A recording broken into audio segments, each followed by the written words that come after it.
Hello again, friends! And you are our friends, and welcome back to another, not even a regular, another bonus episode of the Drive-Thru here this week. We had so many reviews earlier this week, we promised your questions, and we got them right here with this man, the leader of the cult of Cornette, Mr. Jim Cornette. They must be our friends. They must be good. As a matter of fact, we've adopted them at this point. They're immediate family. Because elsewise, we would not be sitting here, Brian, you and me, two of us, graduates of major universities, we would not be sitting here providing this level of quality programming as a bonus, free to all. Just come and take it away. Just handing this shit out.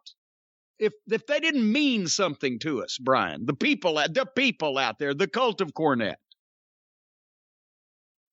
Yes, we have their questions. Should we get right to the questions, or you have to filibuster? You're just wanting to jump right into it. Now that I've pointed out that we're giving something away for free, your whole mood has changed. You were happy and calling people friends, and now let's just get to it then. If this shit's free, we're not making a dime off. That's not what I'm thinking. I'm thinking on their behalf. Let's get right to their questions. Because you want to skip over something. I don't want to skip over anything.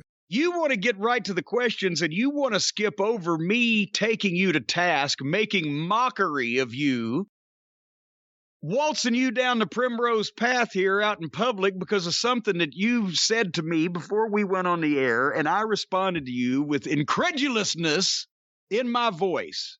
You have related to me that someone in your periphery, let's say, the peripheral nature of you that has some impact in us getting the programming out may be unavailable at certain points coming up because of jury duty. And you were mentioning that this person was, the jury duty, and I don't know how long it might be, a couple of whatever. Hold on, let me stop you. That was not my tone in any way, and I don't think I've ever used that tone, that nasally, I'm not Gary Shandling. No, you were saying that this was what the guy was saying, and I don't know. That's not what I said. No, I said, what did you say? He flat out said, I have jury duty. It will cause for the next several days. I don't want to say how long. It may be the Zodiac Killer case. We really don't know what the hell's going on. But it will be a period of time where the schedule will be a little wacky for this one person. Yeah, do you see, you've already gendered him. You've already said he. It is a man. Take this person. I'll give that away. I wasn't going to narrow anything down, but anyway. So my response to you was, if he doesn't want to be on the jury and to do the jury duty and have the disrupted schedule, why did he go? And you went, well, what do you mean? I said, I don't know about that either, but why did he go? What was your response then? I said, what do you mean, why did he go? I mean, and I said the English words that are coming out of my mouth is, why did he go? And then I followed that up with, Brian Last, you, as a grown adult man that have worked in a variety of industries and attained the age of at least 40 years old, you keep up with what's going on in the world. You have a wide variety of associates and business people that you speak to on a daily basis. Have you ever heard of anybody being picked up for failure to appear to jury duty?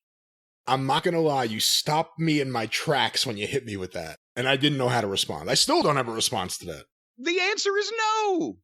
I don't. Maybe somewhere somebody has been, but I learned this 20 years ago from an attorney not named Stephen P. New, someone else who was handling a certain matter for me at the time.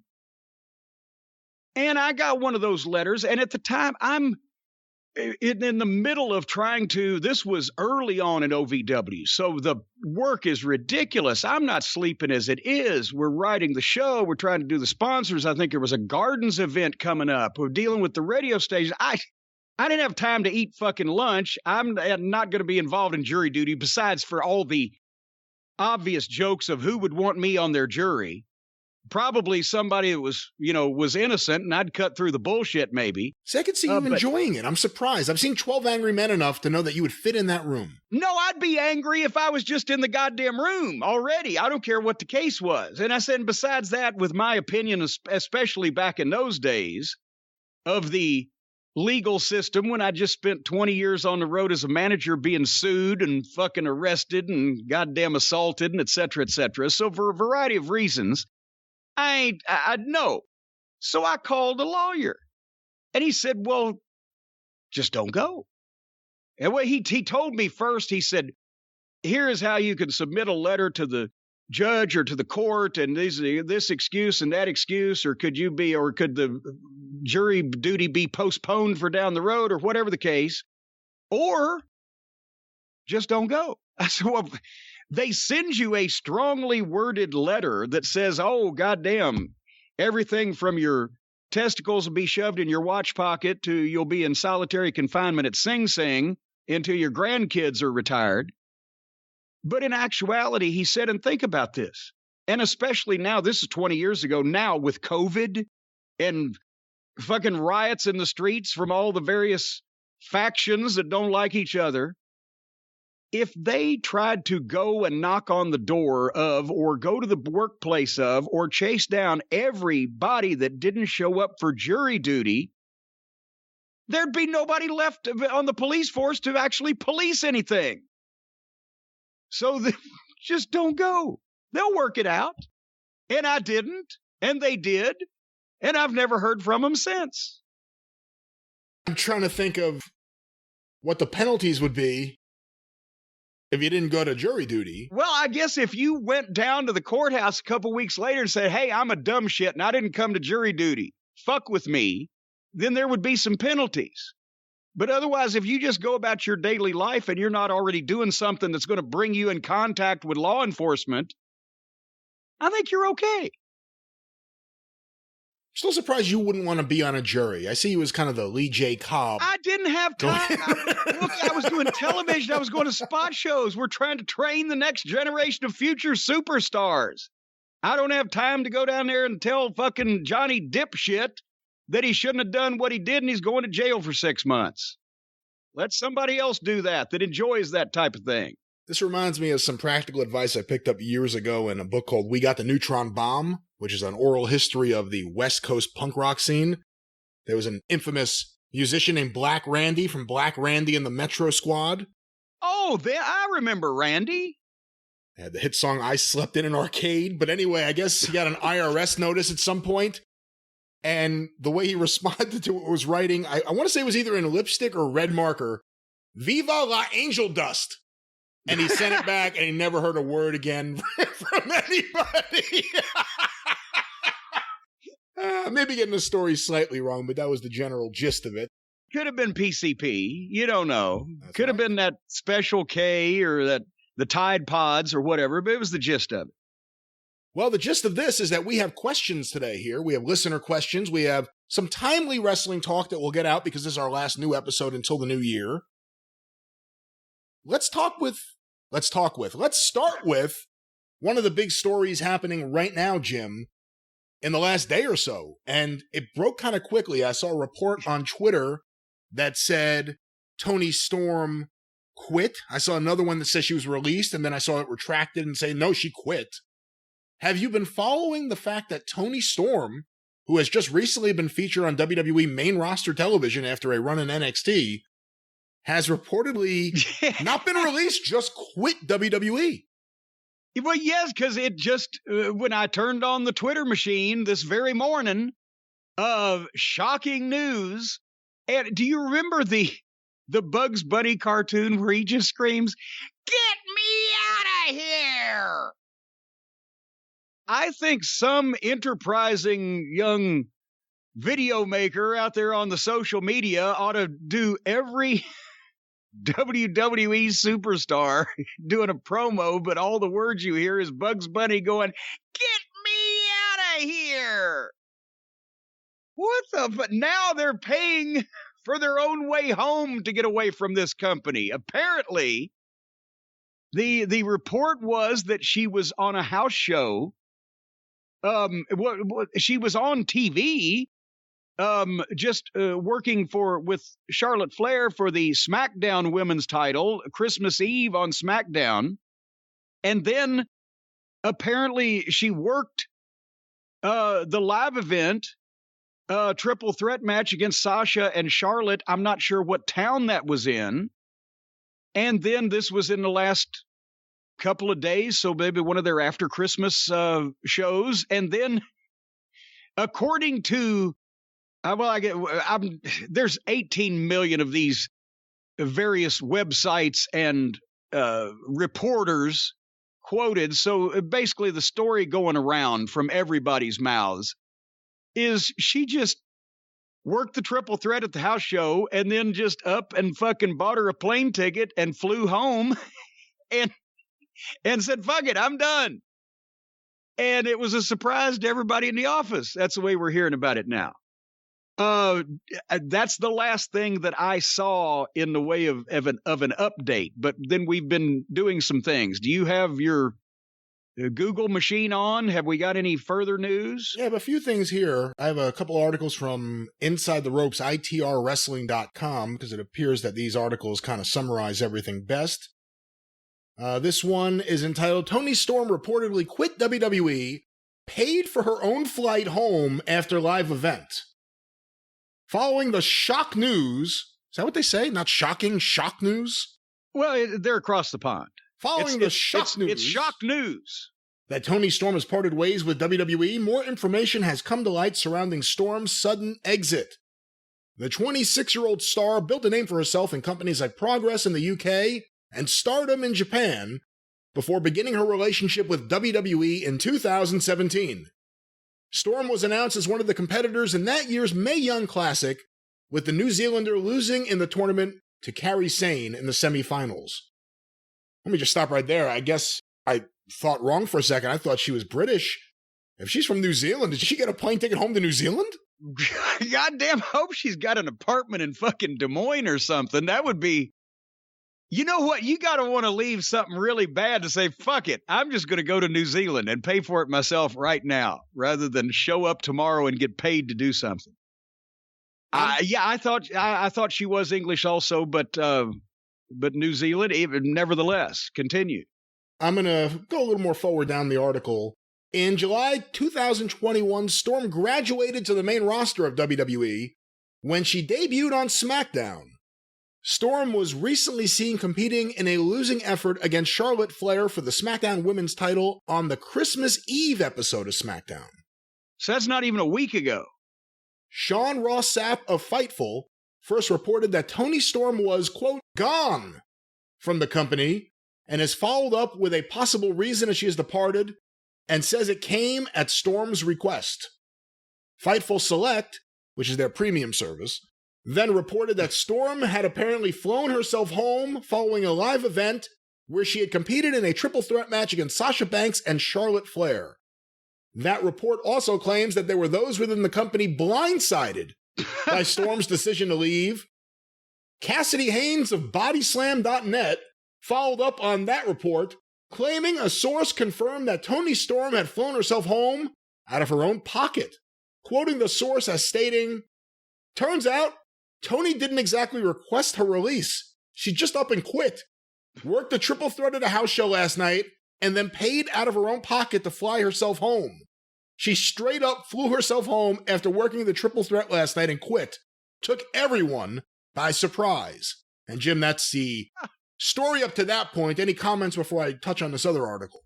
Oh, well, we mentioned we haven't been watching whatever she's been on. I guess she's been on Raw lately just because the show is so abysmal. But this, when we were watching NXT and she was there, I'd mentioned a number of times, she looks like somebody. She looks like a star. She's gorgeous. Seemed like she could work. She had some, I hesitate to say when talking about a female, but she had some meat to her where it wasn't like she was a little schoolgirl that couldn't bend the ropes when she hit them and made a poof noise when she took a bump. She had some attitude. So obviously, if they've been working her against Charlotte for the title, they had some plans for her. So she must have been pissed about something, or just miserable in general, and had the Papa moment. I've had all I can stands, I can't stands no more. Is there any update? There's another article that went up as of today, as we are recording, December 30th. Once again, from itrwrestling.com, Toni Storm discusses creative frustrations following SmackDown debut. So this is, I guess, not a fresh quote, or let's see. Recently, Storm appeared on the Out of Character podcast, where she offered an insight into the nature of WWE and how being left languishing in catering is not a good feeling. Here's the exact quote. "It's the worst, because you just don't know. Obviously, wrestling can be so unpredictable. Next week, you could be main eventing and winning a title, and everything could be happening, or nothing. You don't know. This is show business at the end of the day. It's a topsy-turvy industry. When you're sat in catering, it's not a good feeling. Just sitting there, waiting for your shot, waiting for your big break, waiting to show everyone what you've worked your life to be good at. I just sat there, asking, when am I next? What's happening? Now's when stuff starts happening. I'm still like, what's going on? Oh my God, what is my life?" That's the last line there. What is my life? What is my life? How many people sit at catering saying, oh my God, what is my life? What a recruiting statement for WWE.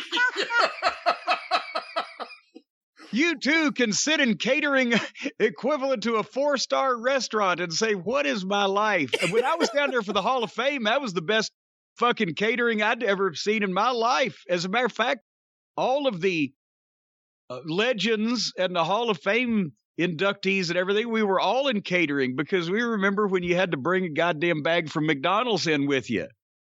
And then they've got a 4-star restaurant. So it's not all bad, Tony. Yeah, because you knew how you were going to be used.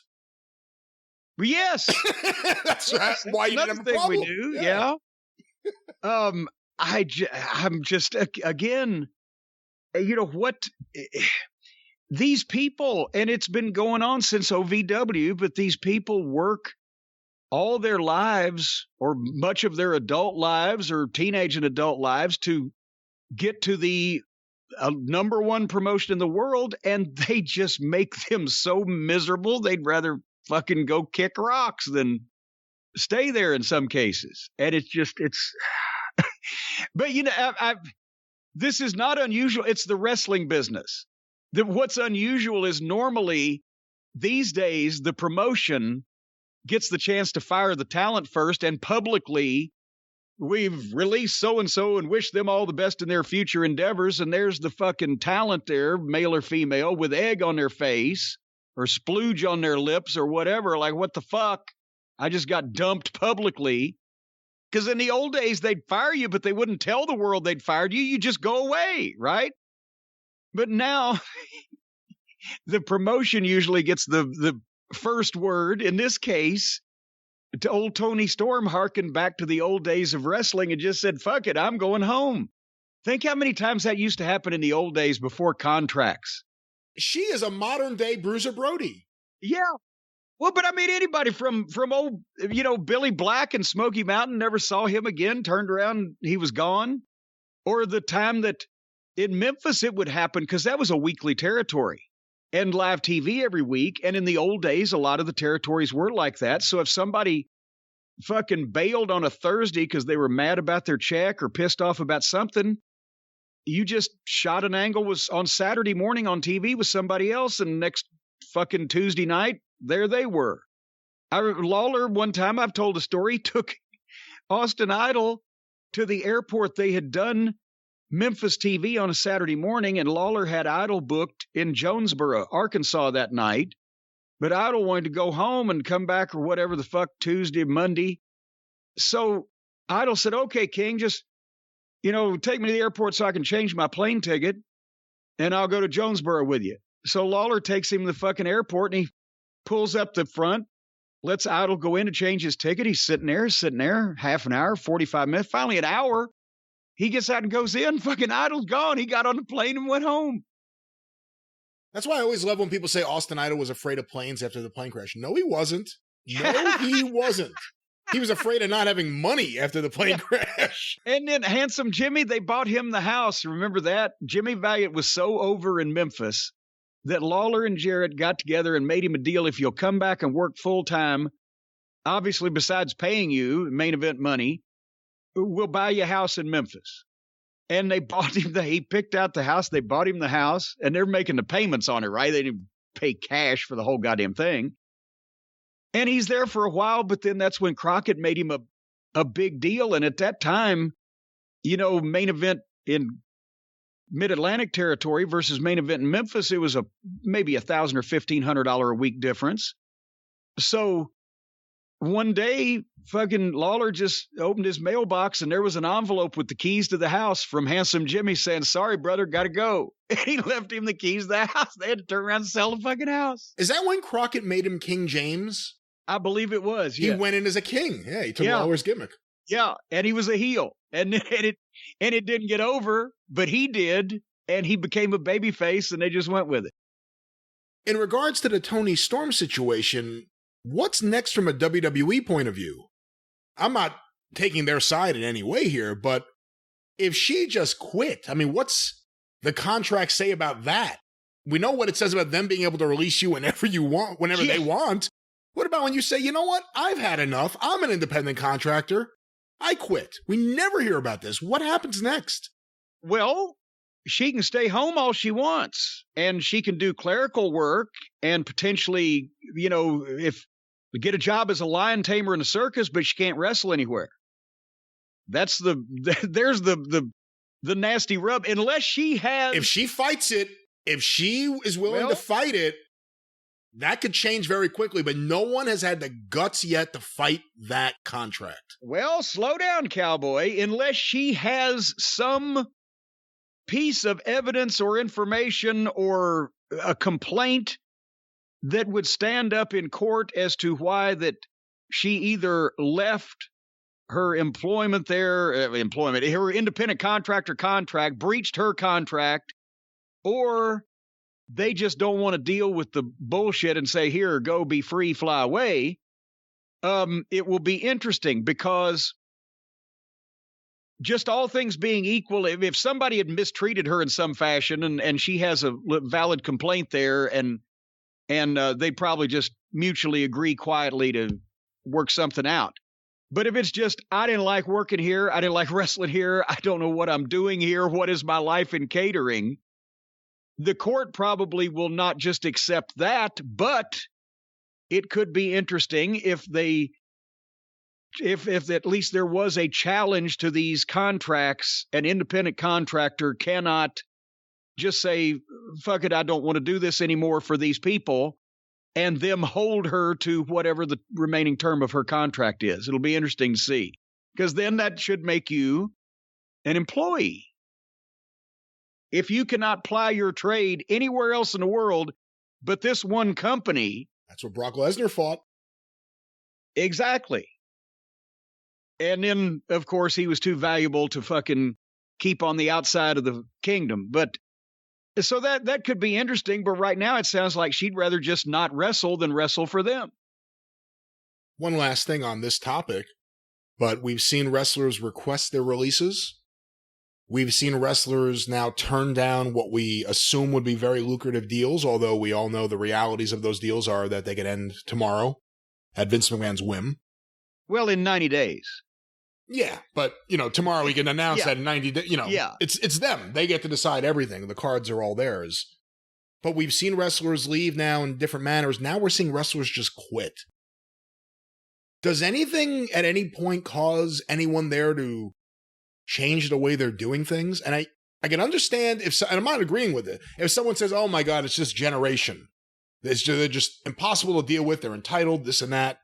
But the reality is you're going to have to deal with this generation if you're going to want workers.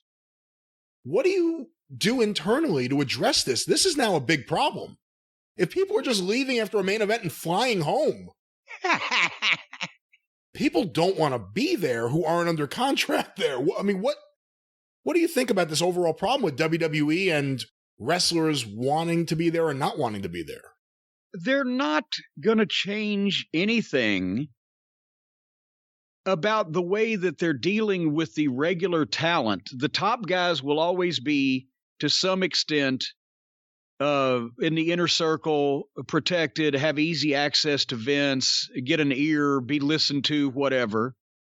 But for most of the guys, it's not like it's going to change because suddenly Triple H is going to take over. Because as we've seen, apparently that's not going to happen. So Vince is, chemical imbalance or whatever in his brain that he thinks the product is good. And, the enablers that are going to enable him to continue to think that are going to tell him what you said. Well, it's just this generation, which there's, I'm sure, a lot to that. I'm sure they have to put up with more bitching and moaning and pissing and complaining and just general markishness from this generation, but it's their own fault. But you have to, yeah. Well, but it's their own fault because they didn't want a developmental system where people were taught the wrestling business. They wanted a developmental system where people are encouraged to think that they're actors and entertainers. So now they're acting like it. But they're not going to change any of that, not only under Vince, but Nick Khan. Do you think Nick Khan is going to be able to sympathize with or talk to wrestlers in any kind of language that they understand, even though that the wrestlers are not really the wrestlers anymore, that you would be talking to the Bret Harts and the Shawn Michaelses and et cetera of a generation ago? Nick Khan still has no idea of how to talk to wrestlers. He's a business guy. So who's going to be the one talking to the wrestlers? Bruce and Johnny Ace? Well, fuck, that they're the ones doing it now.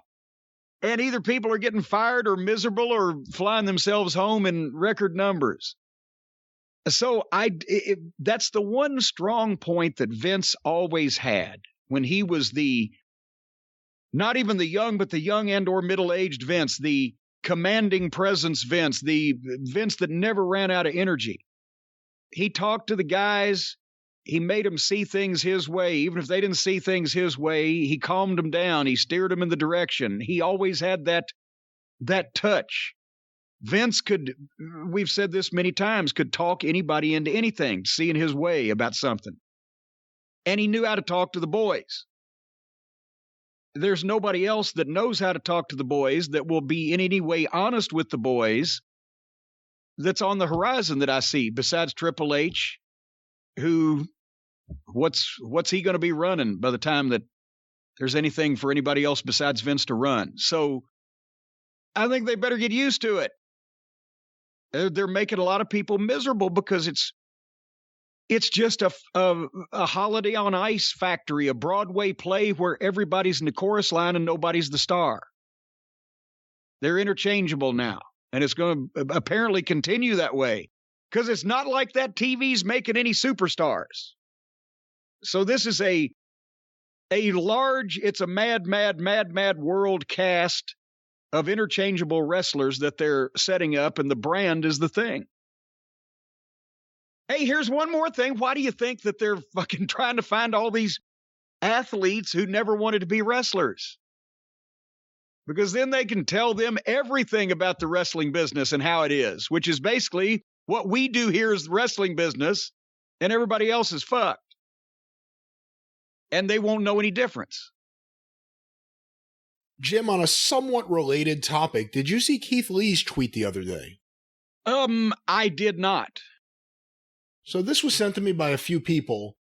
On the 25th, Keith Lee, on Twitter, @RealKeithLee, but his name now is Festively, which now I think about it is funny. Happy Holiday. I'm going to read it in the way I remember his voice. I haven't heard him do a promo in a while, but happy holidays to you all, especially those that have been reaching out lately. I see you, and I appreciate you. Whatever your situation, whatever your beliefs, I wish you well. May this day be worthy of you. Well wishes. Forward march. It sounds like Keith Lee. And there was a little gif there of him in a Santa hat rising up on Damian Priest, I'm guessing from NXT previously. So someone responded and said, I swear, I watched WWE in hopes to see you on there again. Keith Lee responded to that and said, you probably should stop that then. They've made enough money off my name since I've been gone. Laugh out loud. So that's a little interesting. The fact that now he's publicly saying something, they've made enough money off my name since I've been gone. Well, but you know what? Then quit Quit talking out of both sides of your neck, Keith Lee. We want to know what the story is. What the whole story was. Because remember, he's the one that kept tweeting, "Oh, if I could only tell the people." And then much later we found out that he had COVID and issues. That's why he was off TV. But then he gets released out of nowhere, and he says, "Well, if they'd have something to the effect of if they'd have only paid for my medical bills or whatever," and they say, "We did pay for your medical bills," and he didn't say anything. I was expecting to hear some proof that he had some medical bills outstanding. So big old Keith Lee's there is talking in circles. I want him to come out and present his case to the American people. He is one of the few people I would be excited to see in AEW and used in a different way than he was used in WWE. And I kind of hope it happens. But it's been a while. I mean, when he says you can't tell us a story, why can't you tell us a story? Let us know what the hell's going on. Yeah. Everyone's wondering. Is his non-compete up yet? I would think so. One would think that 90 days had transpired. So let's see where his cat-like reflexes land him if he can tell the story. Well, I don't want to go too deep into this, and we promise people questions, and we're going to have questions, but because I also don't want to talk about this in the new year. Last night's AEW Dynamite, I thought, was one of the worst episodes of their show or any wrestling show I've seen in a long time. It was just such a chore to try to make it through that show. It was bad segment after bad segment. It was everything wrong about AEW from the past. Back again here for this last big show at the end of the year. I thought it was atrocious. I hope I'm not jading your thoughts on this episode, but what a garbage episode in every fucking way. Did you see any of Dynamite last night? Well, basically, I saw what everybody was a Twitter about on Twitter this morning, and that's the only reason that I zipped through it, and you're right. This was the Christmas to New Year's week episode, and they just threw their hands up and said, fuck it. We don't care. We're not going to try. Why bother? And so we're not going to talk about this program except to laugh at what they presented us real briefly and then get to the meat of the matter, because the reason why people wanted me to talk about one segment is because my name was bandied about. I can't, my name, my visage, my likeness, my spirit is always there hanging over them like the smog that hangs over Los Angeles. And in this case, this was a smoggy show. It was nice at the start to see they welcomed back Jim Ross, gave him his own entrance. He went through all those treatments. He's back on the microphone. That was very classy. And they followed that up with a 10-man tag.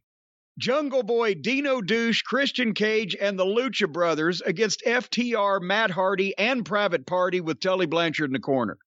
And a couple of other stooges that I didn't recognize. And that went 20 minutes. I didn't watch it, but it went 20 minutes. I mean, well, maybe the second match. Eddie Kingston, Santana, and Ortiz against Daniel Garcia and 2.0. Because the AEW cannot do a television production without Daniel Garcia and 2.0. We might not see other big stars. Powerhouse Hobbs. Did somebody unplug him? We might not see them for months at a time, but Daniel Garcia and 2.0 every show. And now Jericho is trying to leech off of Kingston's popularity by making a save for him and Santana and Ortiz with a baseball bat, which I thought was Sting's gimmick. But Kingston didn't want his help. MJF called Sting an untrained outlaw hack in an interview. The MJF interview was very good, but it was back in the back, pre-taped. Wardlow beat Mooch McGee. The Hardley Boys and Bobby Fish and Kyle O'Reilly did another backstage interview with the incredible Shrinking Cole. And now I can't unsee it, Brian, since you mentioned it. When we were watching NXT and Adam Cole looked like a rock star, was he at that point skinnier than Kyle O'Reilly is? I don't know. I mean, it actually... Because he is now. I did have the same thought. Was he always this small? And I just missed it in NXT. But yeah, the answer is yes. It's like he was standing there kind of slump-shouldered, and it's like they've just already whipped all the fucking oomph out of him. So anyway, then we come to the segment that everybody wanted me to talk about. Dan Lambert. They let him get in the ring this time. Him and Scorpio Sky and the other Page. They didn't have to sit in the Waldorf and Statler box. They were in the ring. And now his task, his job, is to make the people cheer for Cody. Figuring if they run the closest thing they have to Attila the Hun out to the ring and let him talk, that the people will cheer Cody. So he was knocking Cody and his entourage. And did you notice, by the way, that he was slowed down? He was taking his time more. He had a little more inflection to things, a little more emphasis on his points. He wasn't just reciting like the Federal Express man. Maybe Dan's listening. He also seemed tired. This whole thing seemed tired. This whole thing was tired. I did like that he said that Brandy is the first Brandy he ever knew that's not a stripper. But anyway, he's doing the interview, taking the piss out of Cody and all Cody's people, and here comes Brandy. But not just Brandy, it's now Hacksaw Butch Brandy again. The same Brandy, she brings it out once a year. The first time was with old Jane Cargill, and now Hacksaw Butch Brandy is back again. Same line, too. Same opening line. Yes. Is this open mic night? And, well, if you do something right once in your life, the next time you're asked to do it, you generally do that same thing again. But anyway, she comes out with a microphone. She talks to the ring, knocking Dan Lambert, and gets in the ring. And before I say what she said, we're expected to believe that these three grown men hate her husband and her whole group, and she just walks right out there, a 125-pound woman, I guess after her pregnancy. She's back to her normal weight, and gets in the ring and is going to tell all of them what she thinks of them, tell all of them off, and is not scared in any way. Doesn't that tell you automatically, well, this is obviously fake? But anyway, nevertheless, but hey, Brandy's tougher than Road Warrior Hawk. So she gets in the ring and she tells Lambert, "You're like a less talented version of Paul Heyman." And the people go, ooh, like, oh, she got him with a burn. And whatever the fuck. And then he says, well, I prefer Jim Cornette. And instead of the ooh burn, it was like, oh my God, it's like complete disgust just emitted from the people. Like, how dare you mention that name? It's like saying Beetlejuice 3 times or whatever the fuck. So anyway, Brandy Runnels, who's gotten in the ring with these 3 men that don't like her or her husband, now offers to whip Dan Lambert's ass for free and starts taking off her fucking earrings and shit, and like they're gonna fight. And I'm sorry, but even though Dan Lambert is almost my age, he's still a grown adult man who actually owns a fucking mixed martial arts academy. So we were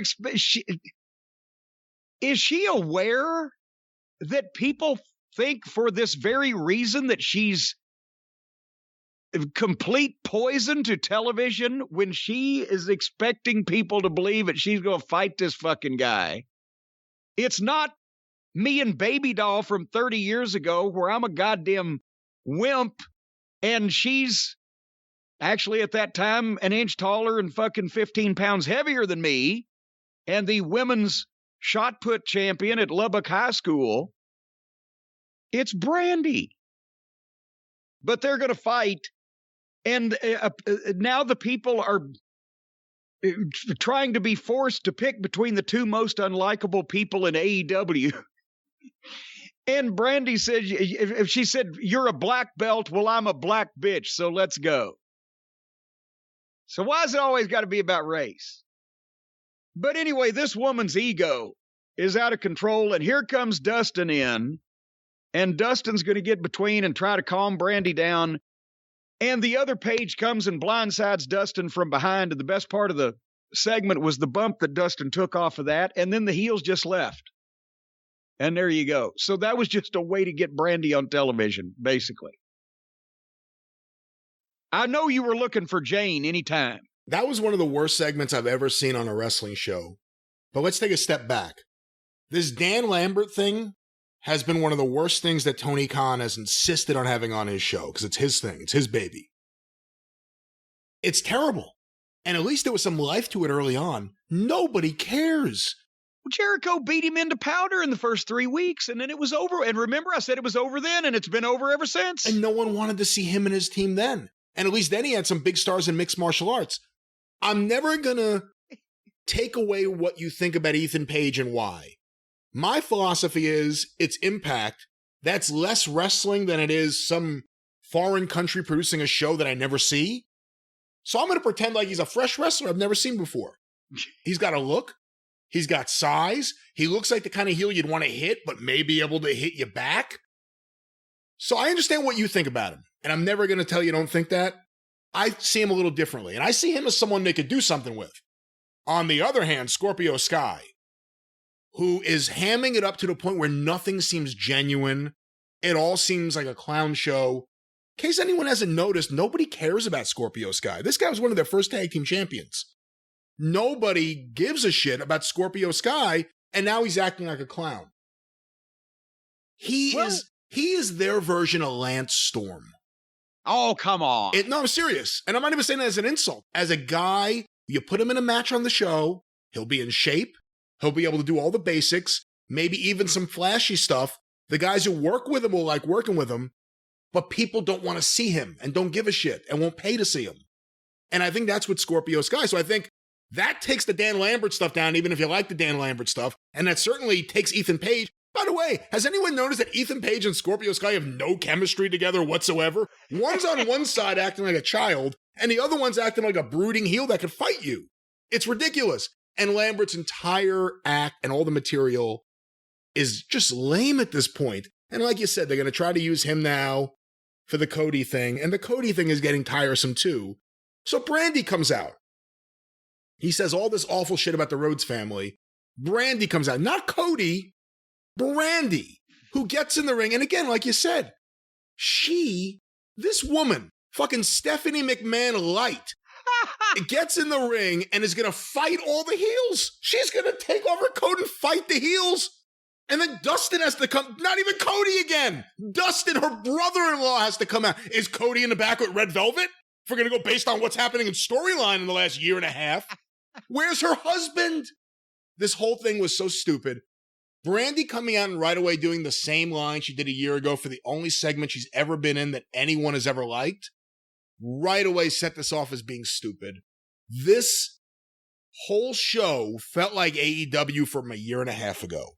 And that includes the way the Rhodes family is used and the tone deaf way they're being used. It's ridiculous. And I'm so negative on AEW coming out of this episode. This was one of the worst episodes of their show they've ever had. Because I've been on such a good run of liking their stuff. And this segment and the prospects of Cody working with either Ethan Page and Scorpio Sky with Dan Lambert, none of this is appealing in any way. But let me hold on here one second. Scorpio Sky. He was one of the first tag team champions. He was a babyface. Him and Kazarian, right? And Daniels. They were SCU, and even though they had the silly mic stands and the catchphrase and all the whatever the fuck, Scorpio Sky was in shape. He could work. He was a very good athlete, did the flying stuff, but it didn't look like kids' gymnastics on the trampoline. You could have used him in such a way that people now wouldn't just be scoffing at the look of him. Now he, like you said, he's hanging out with Lambert and Page, and they're wearing the weird clothes. And when's the last time any of them that they ever wrestled? When's the last time you saw Scorpio Sky wrestle? People have forgotten that he's a good athlete. But you can't mean, but he doesn't have an over-the-top heel personality or any kind of over-the-top personality. As a babyface, if he had been branched off from the tag team and made a single babyface and had a run where he was established and used well, then you could do a variety of things maybe with him today and people would care. But they broke Daniels retired, then they broke their team up. Then for some reason, he and Paige just started hanging out in the fucking bleachers in a morose fashion, and now they've been thrown in with Lambert simply because they supposedly trained in mixed martial arts. Well, goddamn, I read a book on dentistry one time, but I'm not going to fucking take over Britt Baker's practice. And Lambert says nothing about them. I mean, the whole thing that Lambert does, it's all about him. It's all about him. And I mean, the Tony Khan man line is fucking tired now. It's all tired. But it's all about Lambert. And then it's just Sky on one side acting like a child trying to get some camera time. Steve McQueen, he's not. And on the other side, you got Paige. And it's like these three people, none of them have anything to do with the person next to them. It's so bad. And you know what? Maybe this segment wouldn't have been as bad if it was on a show that wasn't surrounded by complete shit. But this entire show from top to bottom was garbage. Oh, well, and I was going to watch your girl, old Jane Cargill and Thunder Rosa in the women's tournament. And okay, Rosa, I'm going to see if she can perform a miracle with old Jane here. And I started watching it. And within, the first 90 seconds, they went out to the floor and started fighting on the floor. And I put the clock on it, Brian. Do you know how long that they were out on the floor bouncing each other off the guardrail and taking back over on each other and running each other into the post and doing all the floor stuff? Do you know how long? I do not know. 2 minutes and 45 seconds. Oh, that must have been a countdown. No, because every 45 seconds or a minute, one of them would almost roll in under the bottom rope and then roll right back out, and that breaks the count. No! And Flair used to get away with this because it was fucking Flair, right? But they've completely lost the plot now because people, again, this is another thing in wrestling that it's been so long since it was done right, nobody remembers. If both wrestlers are on the floor and one wrestler rolls back in, Brian, does that stop the count on both wrestlers or just that wrestler? Huh. Never thought of it that way. Well, you should, because it's just kind of on the one wrestler. Anytime anybody has ever been counted out in the history of wrestling, when there's two guys on the floor, one guy beats the count and the other guy didn't beat the count. He got counted out. You don't stop the count on both people when one person rolls back in the ring to stop the count. The count stops on them. Excellent point. Not on both people. And they weren't breaking the plane of underneath the rope, so it wouldn't have been legal anyway. It's just what modern talent is told is acceptable, or this is how you do it. And this was caca. And why that they would set up a match with a very green girl, and it's a girls' match to begin with. Why they would set up a match with an uninterrupted 2 minutes and 45 seconds on the floor, I have no idea. And this match also went through the top of the 9 o'clock hour. But then after that, guess who came out?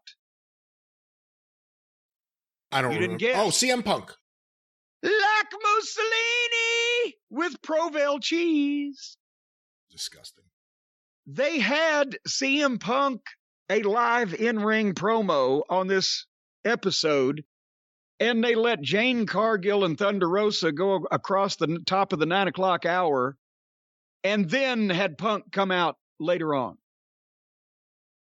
So he gave another class in public speaking. He acknowledged Jim Ross. He remembered Brody Lee. He segued seamlessly and perfectly to MJF. When he's in the ring, he's talking to all four sides of the ring to bring all the live audience in, which the WWE guys just stand there and try to not look at the camera, but they're not supposed to really engage all the live fans and wander around like you do if you're really public speaking. So this was real, and he ended up kicking MJF in the balls with, he's a bigger waste of con money than Tim Tebow. and said it'd be a real shame if somebody interfered with MJF's quest for the gold. So you know there's more to the story here. So I felt like I was watching SmackDown.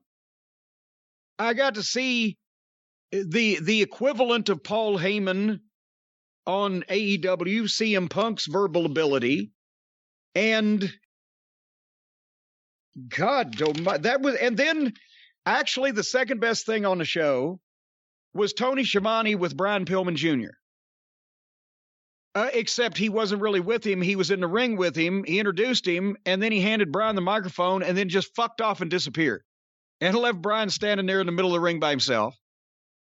But thank God it was Brian Pillman instead of Griff Garrison. He did a good babyface promo. He ended up having some fire and some emotion. He almost went a little too far, but he reined it back in just a bit. He challenged Malachi Black. He's going to get even for what's been done to his partners and friends. Had some oomph to him, some bass in his voice. And then there was a blackout. And the lights come back on, and there's Malachi Black standing in the aisleway. And then there's a blackout. And the lights come back on, and he's gone. And that was that. And then the main event of the evening. Brian, what have I been asking them to do, begging AEW to do for the past 3 months now since people became available? Put the Undisputed Era back together. And they put the Undisputed Era back together. Cole and Fish and O'Reilly. And they put them on TV in a 6-man tag with the Puddin' Gang. Pockets and Muffin Top and Trent. And I just laughed and hit delete.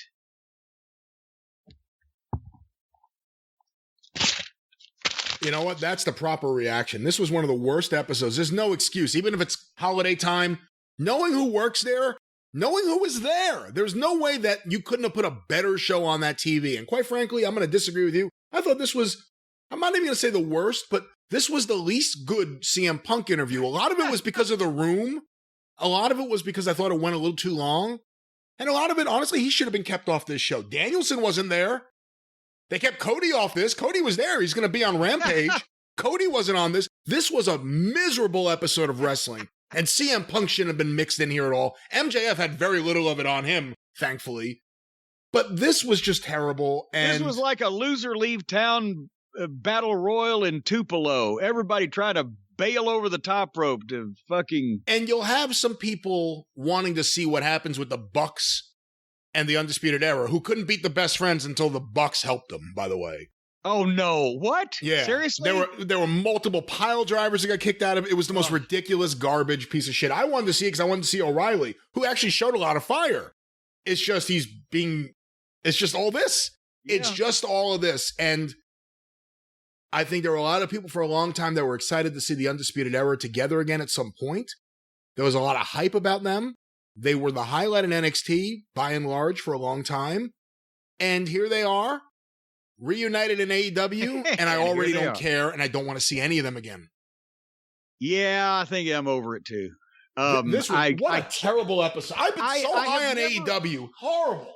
I know, and I've never been forced to dislike someone that I actively liked so quickly than with what they have done with Cole and Fish and O'Reilly since the moment any of the three of them stepped foot on that television program. But anyway, that's the name of that tune. Well, Jim, maybe you are a wrestling podcaster in New Jersey who's not very happy with AEW right now. Perhaps you are someone who thinks, what am I doing watching this on TV? Maybe you're not happy with the things you hear, the things you see. Maybe it's about time, with them about to touch down in New Jersey, it's about time to hit them with a lawsuit. Maybe you're just sat in catering saying, what is my life? Regardless of what or who or how, if you need assistance to extricate yourself from a legal entanglement or to prosecute and process the people who have offended you, harmed you, or been negligent toward you and damaged you in some way, The answer is quite simple. There's only one place to go. Call Stephen P. News.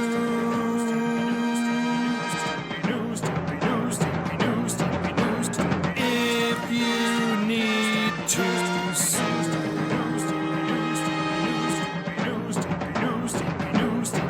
An outlaw mud show or two. He'll sue the rest. You know, Brian, I almost hesitate to do this, but I think I'm going to have to do this. I'm going to have to give away some of Stephen P. News money. What?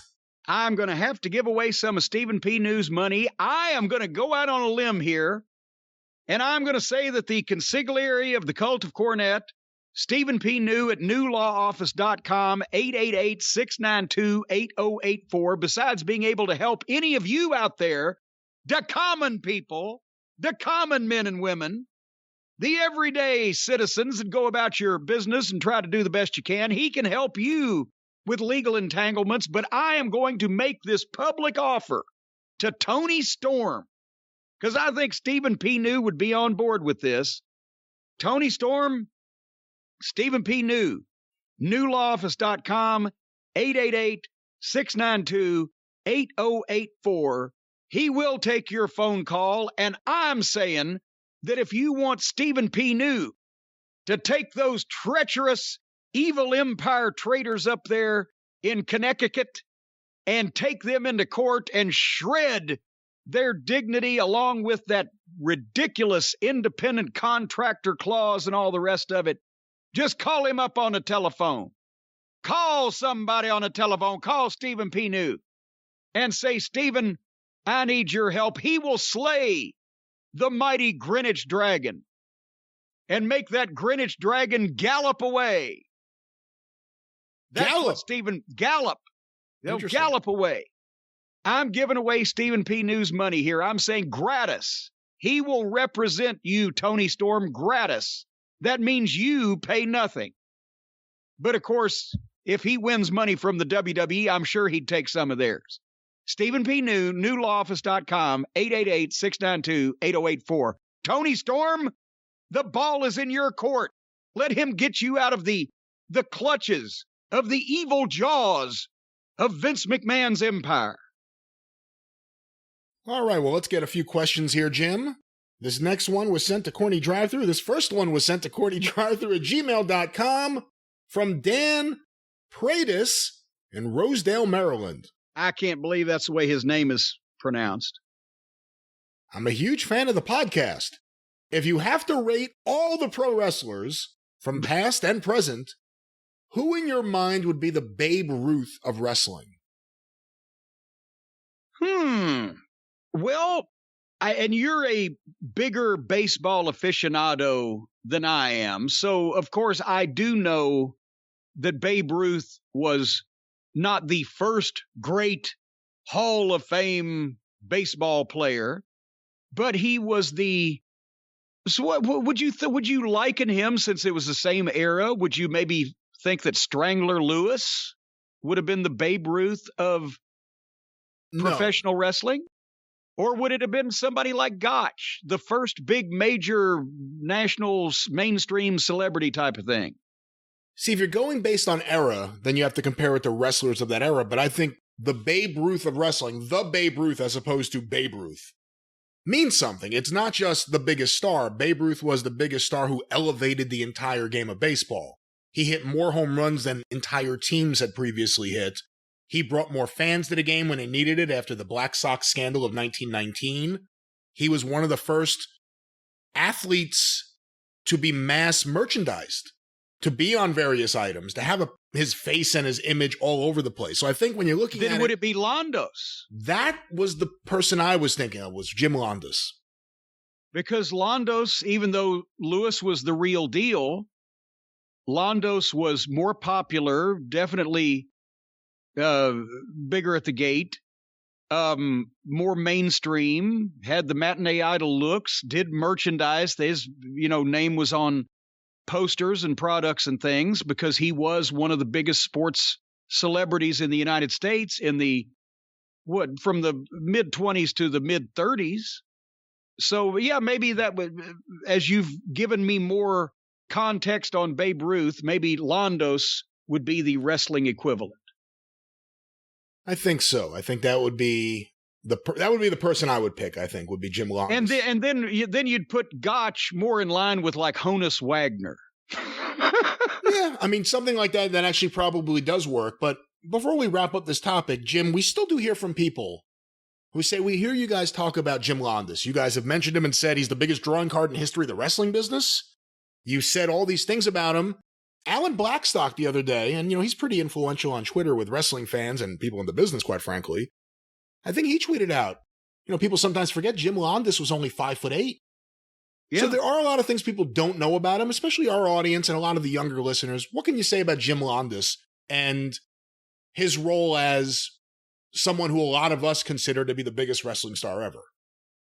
Well, now also he was 5'8", but he probably, and especially you see those pictures with that wide chest, he was definitely over 200 pounds. So for people thinking, well, he's the same size as Adam Cole, No, it's the way you're arranged differently. Back then, wrestlers actually trained in wrestling, so usually they had, usually they were in a certain shape. It usually wasn't guys that looked like Adam Cole out there. Yeah, and because weight training was in its infancy in those days, and training methods in general, guys didn't have Mr. Universe bodybuilder physiques, but most of the guys were not only, in shape for wrestling, but also credible in size and weight proportionately, etc. However, anyway, the reason why that we always say Londos, and it's not like we're making this up, almost everybody agrees, it's done any amount of research, Londos was the number one attraction at the gate in wrestling for a longer period of time, more years, than anybody else that has ever occupied that position. He lasted twice as long at the top as Hulk Hogan, 5 times as long at the top as Steve Austin. And also the idea that a guy could sell tickets like that in the Depression. And they weren't expensive tickets, but still in the Depression, everything was expensive because 25% of the country was out of work. Then you take into account there were not only no interstate highways, but there weren't even a lot of reliable roads in a lot of states paved to begin with in the 20s and 30s, when Londos and his main event matches are filling up baseball stadiums in New York and in Boston. And not only that, but he drew huge crowds on several different occasions. And we've seen some of the film. I think Alan has tweeted some of that. Because he was Greece, he was a national hero in Greece. Or he was Greek. He was Greece. He was Greek, so he was a national hero in Greece. And at the Olympic Stadium there, he had matches in front of what's reported to be, and the video film footage kind of backs it up, over 100,000 people. He was on top in the 20s, and he was still a name when TV came in. He was just tailing his career off in the early 50s. For the amount of record gates and the amount of ballpark crowds and the amount of time that he spent as the top attraction in wrestling and the amount of time he spent as world champion and the impact he had in the newspapers and sports magazines of the time, where he was treated with similar column space and headline material with the world boxing champion. And this was before football players, baseball players, basketball players, anybody made anywhere near the amount of money of boxers and wrestlers. I would imagine that fucking racehorses in those days made more money than football and basketball and baseball players. Yeah. So for all of those reasons, and that's another reason why that, it'll never be duplicated. Nobody can ever be that big and dominate the business by that amount of a margin for that long with that kind of publicity and draw crowds like that ever again. Nobody's at Bruno's at, what is he? A 6th or 7th or 8th on the box office list. Nobody's going to top him. Bill Longson, He's number 4. Nobody's ever going to top that or him. Again, it's not going to be possible. So, right now, the only additions going forward to the box office attraction all-time list are going to be whoever the WWE decides to use on top. And it might not even necessarily be because of them. It's just they're the only ones that are going to be on shows in front of crowds that big. And still, it's not going to be for anywhere near the longevity that guys like Longson and Londos and Lewis and Bruno and Rogers and Thez had. It's just never going to be possible to top any of their records ever again. Well, Jim, another topic I wanted to quickly bring up is one that we just spoke about previously on the show. Vince McMahon's house sale. Aha!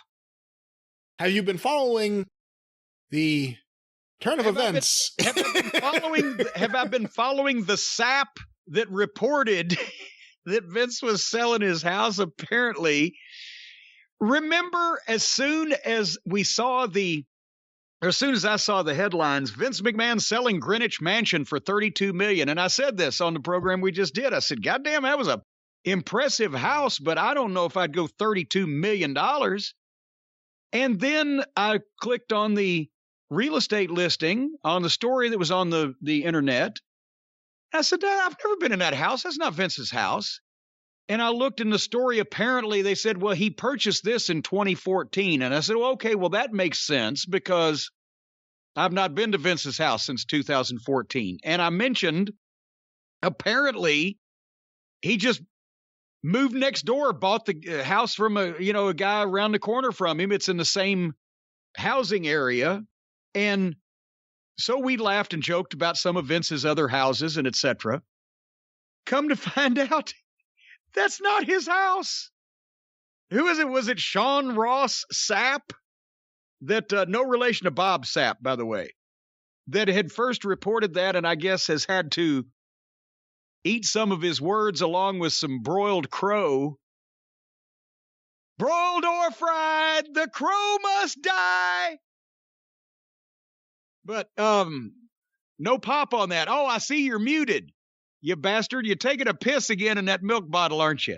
I do not piss in milk bottles. I wasn't supposed to tell the fans about that. I'm sorry. Milk bottle? But anyway, well, sometimes we don't have time to take breaks here. But anyway. But wouldn't I have a 2-liter milk? Why would I have a bottle of milk? I mean, we're actually going to examine this.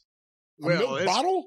The milk bottle, like the milkman used to bring, because it's easier to get your wiener in the top of it. You can't get your wiener in the top of a 2. If you can get your wiener in the top of a 2-liter, then I'm surprised you've got an entire family.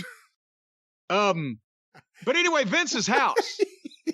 Anyway, see, yes. That's the thing also. It used to make wrestling trips faster when you didn't stop to piss. So a lot of times, and Bobby Eaton used to have those small Miller bottles, those Miller ponies, but you could piss. He could piss in one of those. You couldn't get your dick in the head of it, but he could hold it in such a way. I guess he'd had so much practice that he could piss right in that bottle and then just throw the bottle of piss out in the darkness. But anyway, back to Vince's house. Is that where we were going? That's where we were. I don't know where we're going. Well, but have you never had to piss in the car? I've had to piss in the car. I usually pull over and go to the bathroom. No, I mean, you've never had to actually take a piss in a moving car. I mean, I've held in when I've had to go to the bathroom until I stop somewhere to go to the bathroom. No, sometimes you have. That's why you always have an extra bottle or two laying around in the back seat. If you're in the wrestling business in the old days, in case here's the thing. What if you have to piss and you're going to piss yourself if you don't piss right now, but you'll identify with this, but you're up in that New York traffic and you can't get anywhere. You can't stop.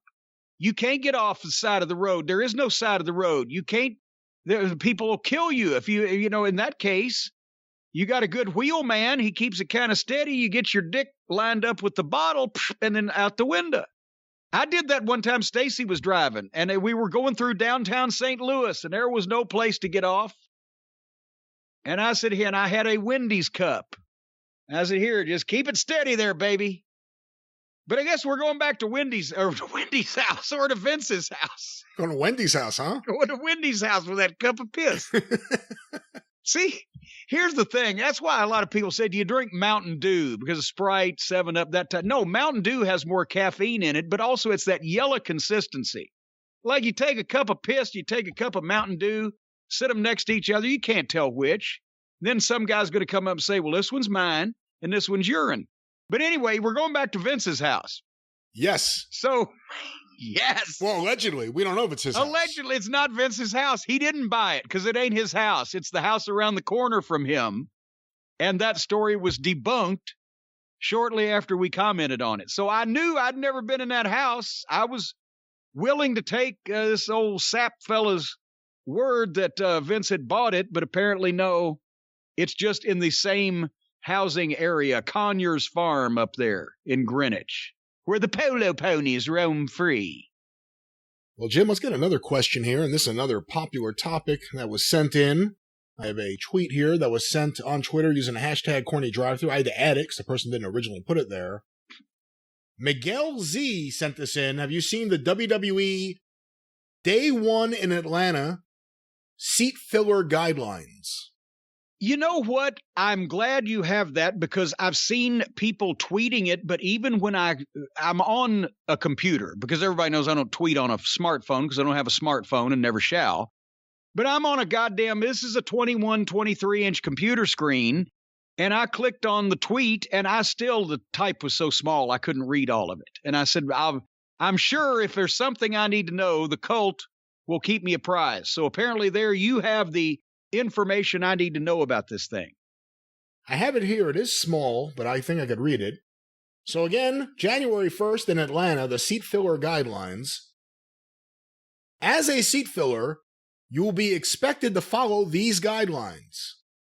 Your main purpose this evening is to assist the television production.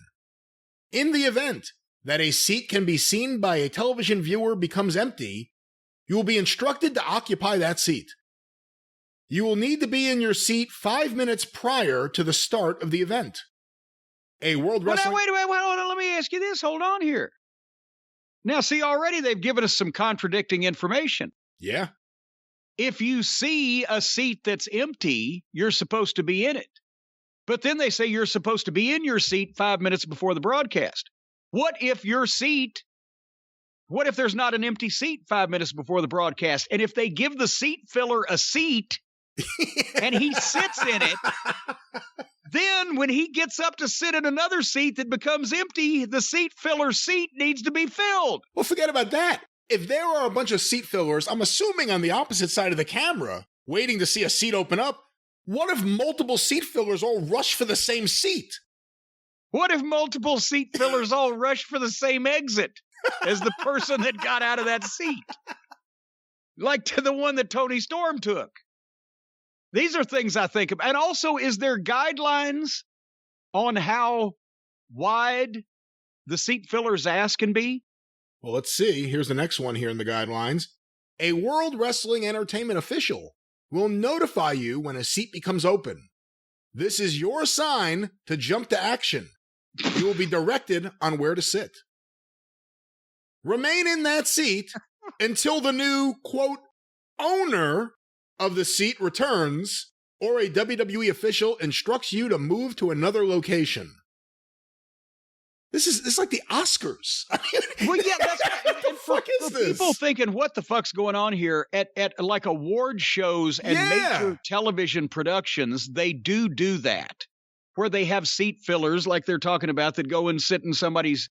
I think Kramer did it on Seinfeld one time also, at the it was the Broadway Awards, and then he got shuffled up on stage and took a Broadway award for himself. But anyway. Oh my God, you know what? Yep. We didn't even think about the scenario that's coming next, and it's already making me laugh. It is important that you are polite to those around you. Keep in mind that the seat you are occupying probably belongs to a friend or family member of those around you. So imagine a seat opens up and you're surrounded by some guy's kids or something. Well, besides that, what about if I'm sitting there with Stace and she says, I got to go take a piss? Okay, then I put my shit in her seat and wait for her to come back. If somebody tries to sit there, I go, no, motherfucker, I paid for that. If you want me to, I'll scooch over and I'll sit in both seats at the same time, but you ain't sitting your fucking ass down in my wife's seat. Hit the bricks. Go ahead. Inform these people that you are only sitting in the seat until the person returns. I have a feeling that would be brought up ahead of time. You wouldn't have to mention it. They'd be, hey, what the fuck are you trying to do, pal? Yeah, the first word, can I help you? Yeah. Also, feel free to let them know that you are assisting the television production. Yeah, we don't care. Let these folks know that they are in a prime television view, and keeping the seats occupied is important. That's why we bought these tickets, because they were in television view, not for your jughead, pal. Once the ticket holder returns, quickly look at the seat surrounding the once empty seat to see if another seat needs to be occupied. If you see another empty seat, then sit in it. It's like musical chairs. If you see a small child, pull that child out of that seat and occupy it and put the child back on your lap. Well, this is interesting. Feel free to bring your sign with you. If you are sitting in a seat that has another empty seat next to you, then use your sign to cover that chair. What? That way you can cover two seats at once. There's a lot of questions there with that one. A lot of empty seats. Are they giving people signs? I don't know.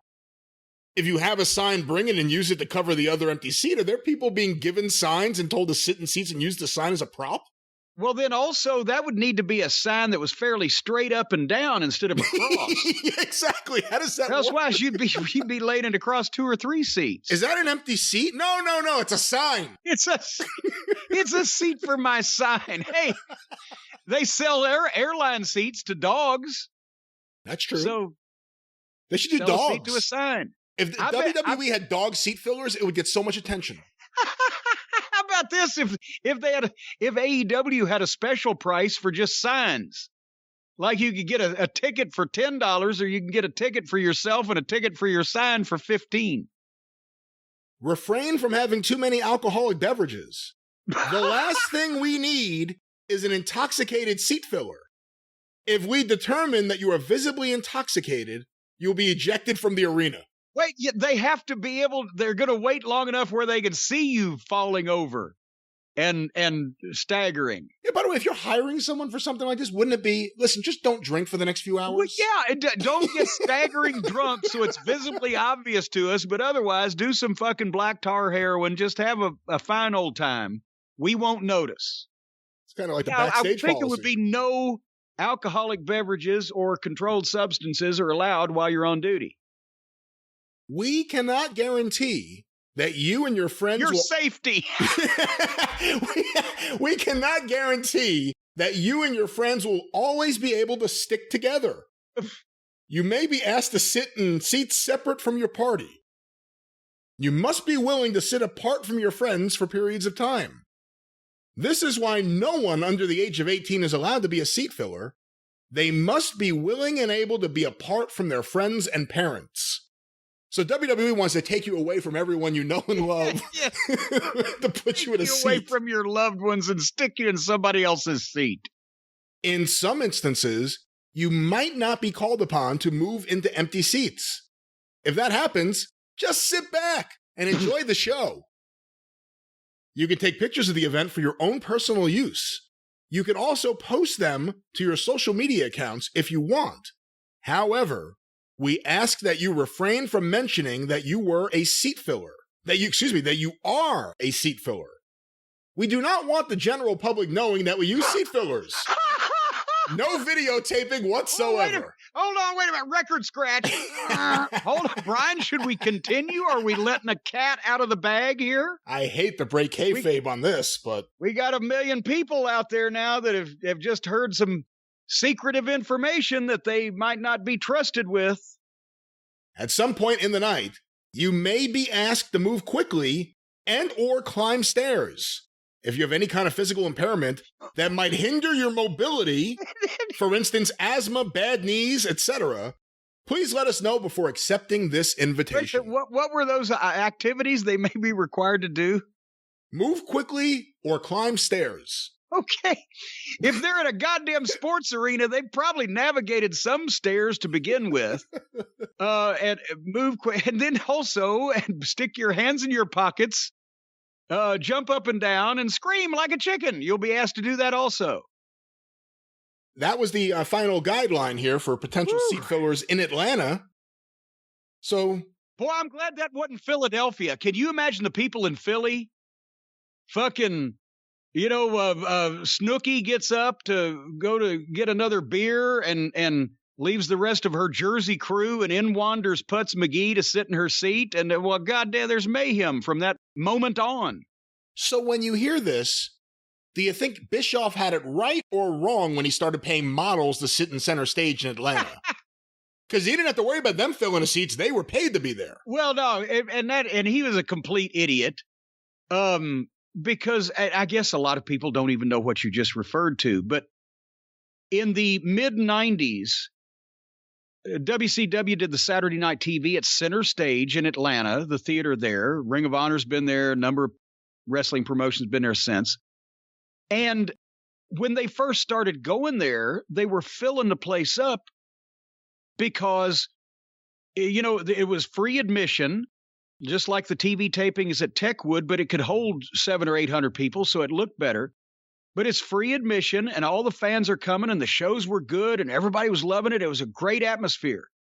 And then as 92 and 93 and 94 drug on and around, and the shows weren't so good anymore, and the people had got used to them being there all the time, the crowds, they would still come, but it primarily got to be kids from downtown. It was free babysitting, like a lot of wrestling TV tapings have been over the course of time. And so Bischoff, instead of doing different advertising or going and getting some groups to, give them group tickets and bring in the Cub Scouts or the sports team from a local high school or underprivileged kids or whatever, because they had too many little black kids running around at center stage on camera, he went completely the opposite direction and started hiring professional models that looked like professional models to sit in the front seats on camera to give people the impression that these high-class women were going to the wrestling matches. So the problem was you still had 745 other people in the goddamn arena that looked like they just came from downtown Atlanta to watch the wrestling, and here's these 5 bimbos that look like that they came in to audition for a commercial. And so they stood out like a sore thumb, and everybody knew what was going on, and it was just a waste of money. That's what you were talking about, wasn't it? That was exactly what I was talking about in Atlanta. Same place where they're doing these seat fillers for day one, although I'm sure this is not the only show they're using seat fillers for. Hey, we never had seat fillers. We never paid anybody to be a seat filler. Every TV I've ever done, if somebody hadn't got there by the time the show started I would just say, go out and tell somebody to fucking move over into camera range and sit in those seats till somebody else shows up. And then if they didn't want to move, then we would say, well, here's the thing. We ain't going to start the show until somebody moves into them seats. And then somebody would straggle over there. And then off we go. Do you think some of the young wrestlers getting involved in wrestling in the years to come will be amazed that back in the day you guys sold tickets? Probably. Actually, now that you think about it, it will probably be a shock to them. They'll be like, wow, people actually used to come out and see this live and pay to do it. Well, no one's paying for this show, but let's get some more questions here. Jim? It's just free. This show is just being left on the side of the road, and you can just come up and pick some up, put it in your car, and take it off with you. That's exactly right. And this next question was sent to CornyDriveThru@gmail.com from Mike in St. Louis. A debate has surfaced on Facebook about who originally said, win if you can, lose if you must, but always cheat. The names suggested are Jesse Ventura, who Mike says is his guess. That's not right. Bobby Heenan, or Fred Blassie. I have a vague memory of Jesse saying it to Gene Okerlund in the AWA circa 1980, but I'm not positive. I'm sure Do you know? I'm sure he did. And I'm sure Bobby did, and I'm sure Blassie did, and I have on many occasions. And correct me if I'm wrong, because I haven't thought about this in years, but that quote originally, at least in a wrestling context, did that not come from Wild Red Berry? Ooh, you may be right. I don't know. I could look into that, though. Yeah, I mean, I think that's, unless I've got a brain tumor, that's where I remember stealing it from 40 years ago. And I would assume that, because it certainly would predated Jesse Ventura, and it certainly predated, who else they say besides Blassie? Heenan, who I think is the one who made it famous to my generation of fans. Well, yeah, but it still predated Bobby. I'm pretty sure that it's a Wild Red Berry, and if not from the 50s, maybe from the 40s. So real quick before we move on, explain who Wild Red Berry was for all the young folks. I was going to say I have my poetry book put away right now, or I'd get it out here, but a wrestler, a manager, a talker, and one of the best talkers before people figured out how to do that. What can you tell the listeners about Wild Red Berry? Well, he was from Pittsburgh, Kansas. His last name was spelled Berry, and the reason why Randy Orton's brother Barry, his name was always misspelled as Barry, but it actually was Berry because he was named by Bob Orton Sr. after Wild Red Berry. He was a light heavyweight pro wrestler in the 30s and fairly highly regarded and somewhat of a shooter. But as he phased out his wrestling career by the late 40s, early 50s, he became one of the early managers. And he was not like Bobby Davis in that he had been a former pro wrestler and become a manager. So there were a few of those floating around at that point, but the role was new because there had been no television until the late 40s. So no reason for interviews. A lot of wrestlers had corner people, and Buddy Rogers went through a bunch of them, whether it was a guy or a girl in their corner. But Red Berry was one of the first, recognized full-fledged managers, and he did a heck of a promo. And it's primitive now when you go back and look at it with the guys that have, taken it to another level. But that's because people like us and my next generation after me grew up watching television. This guy grew up and was a full-fledged adult before there was such a thing as TV. So they kind of invented that type of thing. He did a famous appearance, Red Berry did, on You Bet Your Life with Groucho Marx. And that exists. That could still be heard today. Exists, yeah.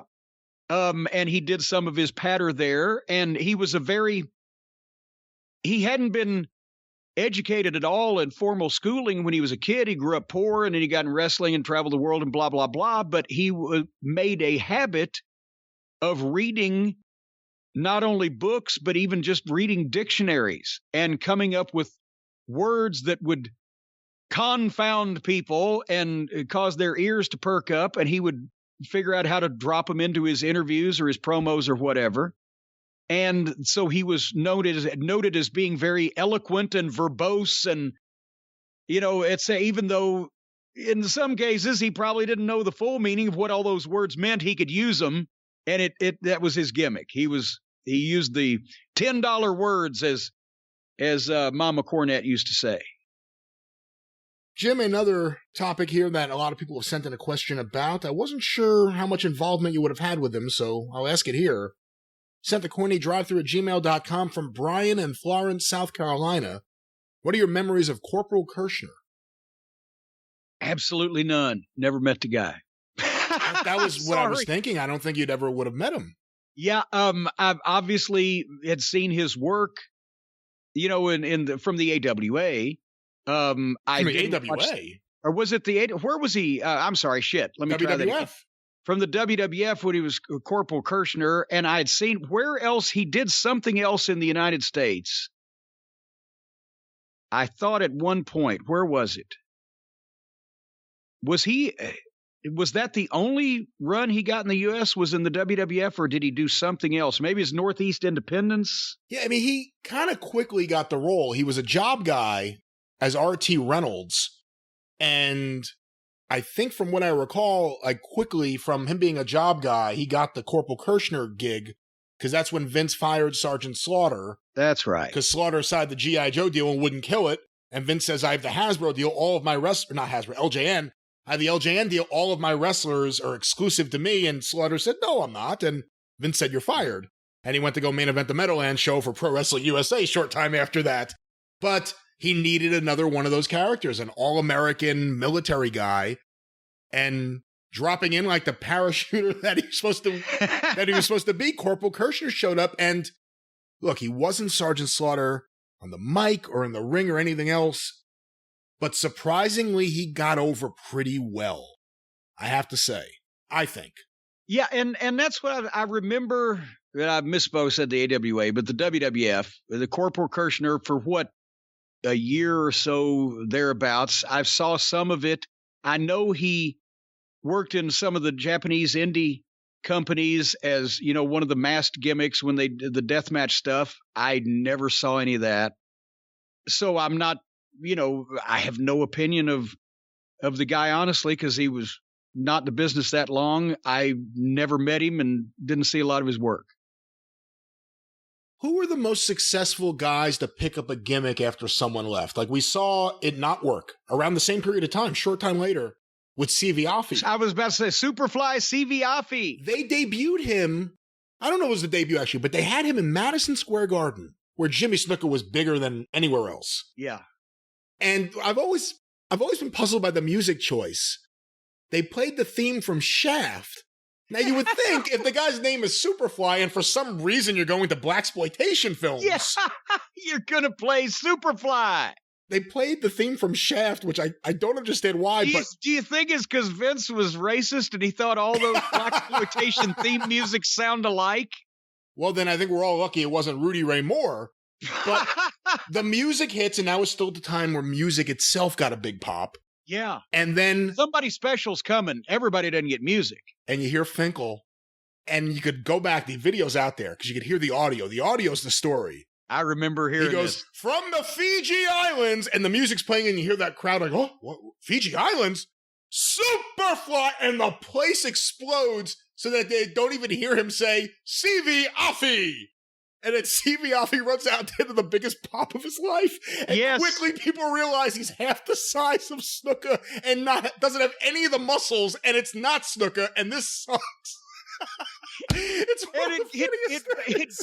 It goes from the punk pop in Chicago to fucking farting in church by the time he gets in the ring and gets to the turnbuckle, right? I remember that because I got the tape when that happened. That's why I was still getting all the, even though I'd got, that was what, 82-ish? No, that was 86. Was that 86? Okay, well then I definitely was getting tapes because I was already in the business.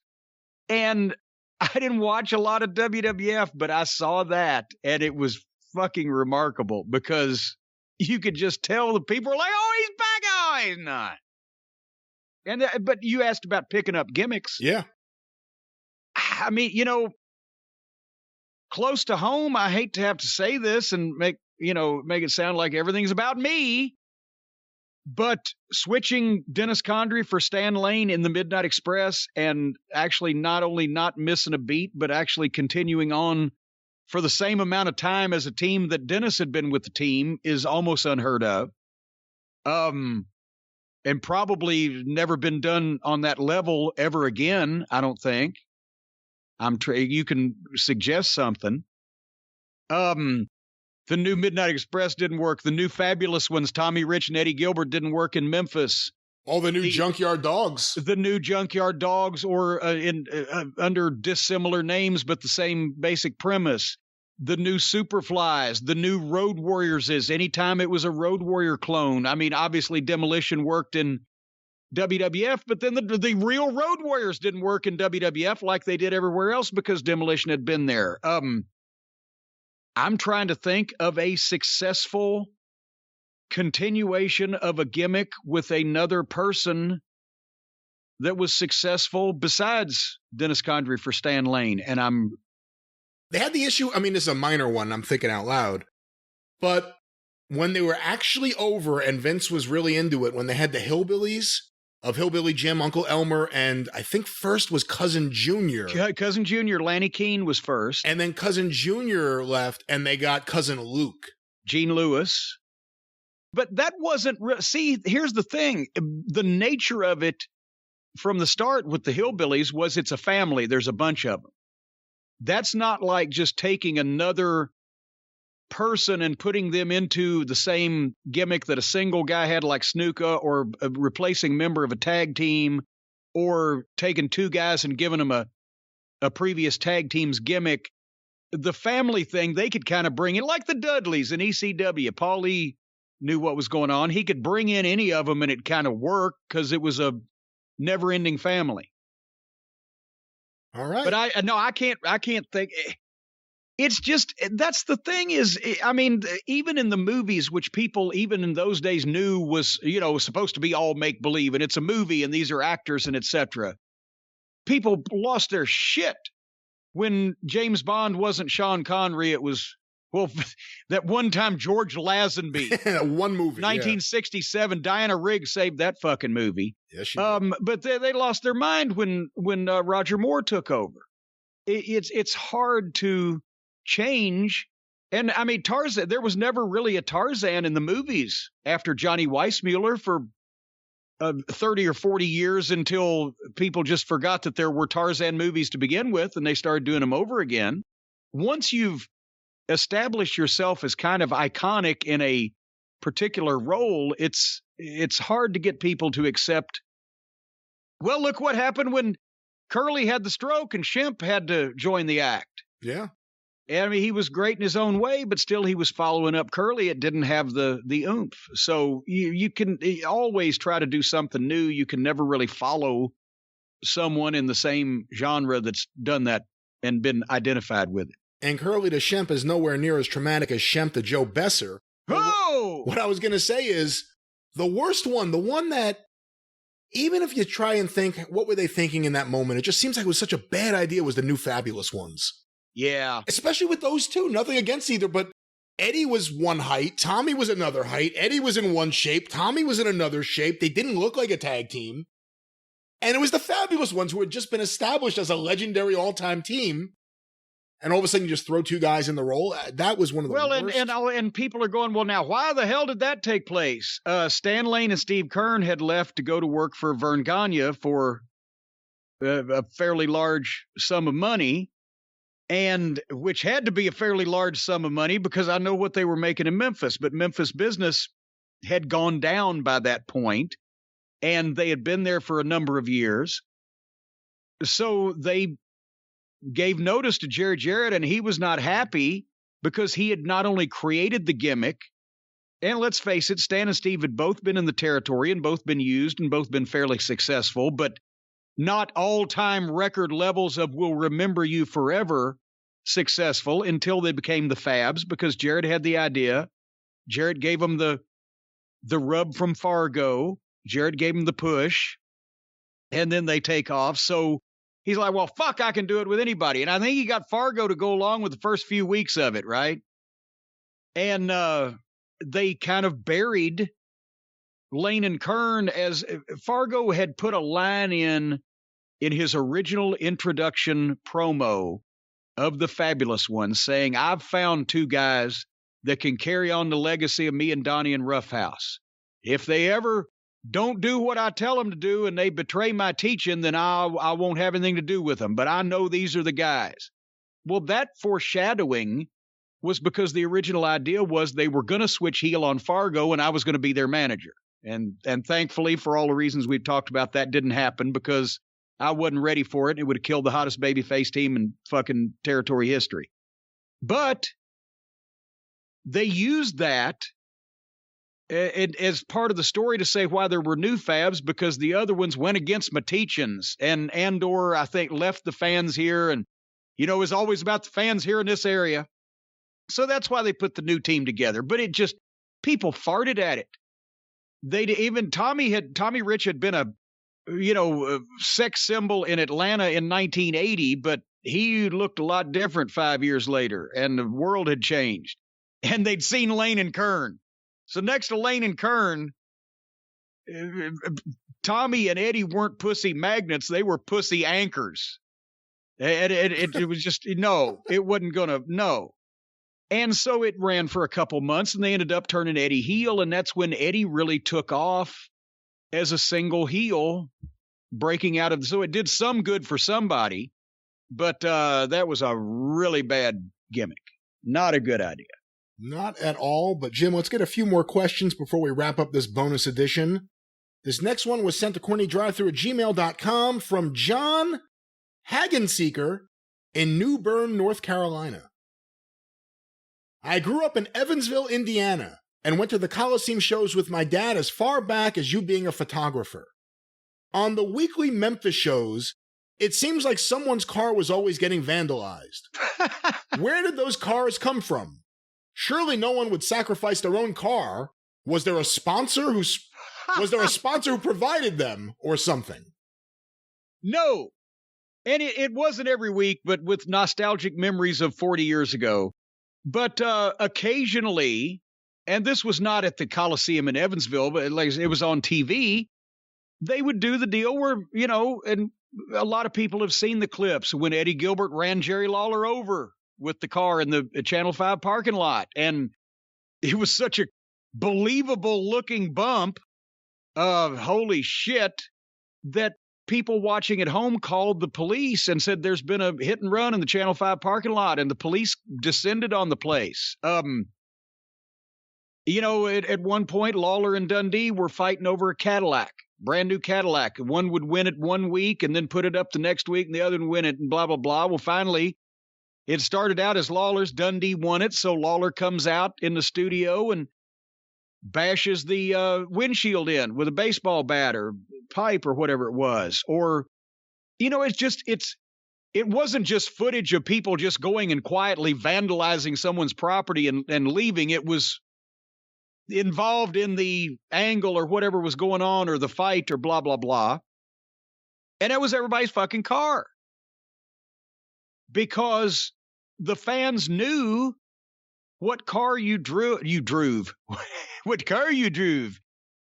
The fans knew what car you drove to this TV studio if they were there, or to the arena in their town or whatever. And I mean, I've done several in Smoky Mountain. Me and the Heavenly Bodies were running from the Fantastics, and we run out the back door and we jump in my Ford Taurus and fired it up, and Bobby Fulton was there with a lead pipe and caved in the back windshield right as we were peeling out, burning rubber. Everybody's done the old windshield thing. Here's the thing: just buy a fucking windshield. It's a lot easier than doing body work. But when you did the angle with the Fantastics, was it that you were going to buy a windshield anyway? No, it was just you decided. No, it was the back windshield. I said no. It was a fight to lead to the Smoky Mountain Street fight, and or the barbed wire cage that would be the main event in Knoxville and in the big Fire on the Mountain show in Johnson City. Yeah, 92. So they had a fight after the match, and actually Stan got a stomach flu and was puking and shitting and couldn't be there in Morristown, Tennessee at East High School where we were having the match. And so we couldn't shoot the fucking angle there. So when he got it was a 24-hour bug. He got better and got there the next afternoon, and we went over to the high school, and we didn't tell the people what building it was in. We just announced it on TV as this weekend there was a match between the Fantastics and the Heavenly Bodies, and it spilled over into the locker room area. And then we went to the tape, and nobody knew what the locker rooms looked like, and because we'd not showed them before. So we had the fight in the back of the building. It was on a Sunday afternoon. There was no show attached to it. We just did that angle. But I had the scene. I wanted to see where we ran out, jumped in the car, and right as we're peeling out, Bobby gets there just at the last second and fucking caves the back windshield in. It's nice and picturesque, and we drive off. Perfect shot.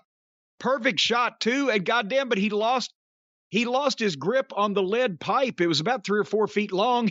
And when he bashed the windshield, and I told Tom and Jimmy, I said, no, it was Stan. I'm sorry. I told Tom and Stan, I said, don't jump in the back seat. I'll jump in the driver's seat. You guys both go around and jump in the front seat. Just jump in his lap, and we're going to pull off that way, and that way you've got extra room. But when Bobby swung the fucking lead pipe, he lost his grip on it. It went through the back windshield and all the way into the back seat like a fucking dart. Thank God it was headed down, but we got the glass spray, but we peeled off. And that's if you did an angle, all those, the Fullers used to love in Continental and Southeastern Cadillac tournaments. Yeah. Have a tournament for a brand new Cadillac because one of them was every year or two buying a new Cadillac. So they'd usually win it, but then sometimes to spread it out so it didn't look too bullshit, they would have somebody else win it, and then in story, after a couple of months of driving it to the matches, they'd sell it to whoever had really bought it. And they did it for a boat one time, and that's where they made the mistake letting Ronnie Garvin win the boat, and that's when they were going to bail on the Fullers, and he wouldn't give the boat back, and that's what made the papers.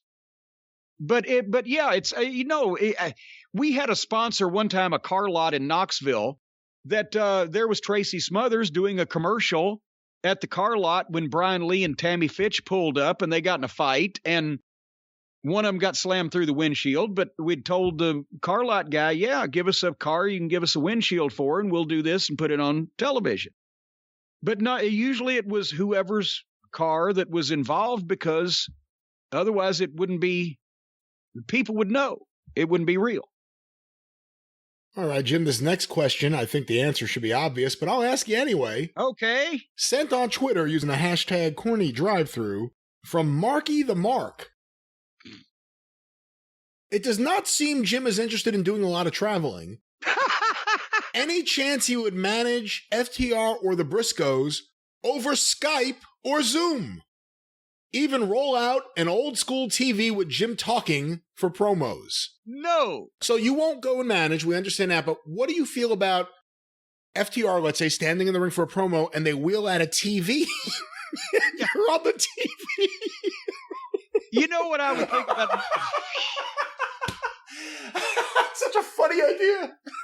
Managing somebody virtually over Skype would be as appealing as a blowjob with a rubber on. Just why fucking do it? Yeah, I mean, I don't even think you could really seriously consider that. How would that work? No. But I'll tell you what, he's right about the not liking travel. As a matter of fact, I told you this over the holidays, from before Christmas to after, well, right before New Year's, I went 12 whole days without actually leaving my property. And I wouldn't have broken that string for another 6 after that, but we had to go check into the new car that I'm getting Stacy. I get her one every 10 years, whether she needs it or not. And we had to run over and do that. Otherwise, I would have been 18 days without leaving. I don't even step off my property when I go down to the road to get the mail. My mailbox has an opening on the back also. I don't even get out in the road to get the mail out. I stay firmly on, like I've got one of those ankle bracelets. Just everybody from now on, figure me, I got one of those ankle bracelets on, and I'm not going to be leaving the house. All right, well, I'm not going to let you leave the house, but I'll let you leave this show. I think we've done enough to justify the bonus content. Oh, well, thank you. Thank you. As soon as I mention a blowjob with a rubber on, you say, well, I guess it's time to fold this show up. Yeah, well, what a disgusting thought that is. It's like a low-fat Twinkie. If you can't stand the fat, don't eat the Twinkie. I guess it's just like that. Well, ladies and gentlemen, we have more filling for you in the new year with more programming, of course, the drive-thru, the experience, and so much more. Once again, thank you to everyone who has supported my show, the drive-thru, and of course, the Jim Cornette Experience. Each and every week, we are very proud to say that we are the #1 and #2 most popular podcasts in professional wrestling. But until next time, of course, the drive-thru is brought to you by the law office of Stephen P. New. You get all the normal plugs on the normal show. But for Jim Cornette, I'm the great Brian Last. Happy New Year. Tally-ho!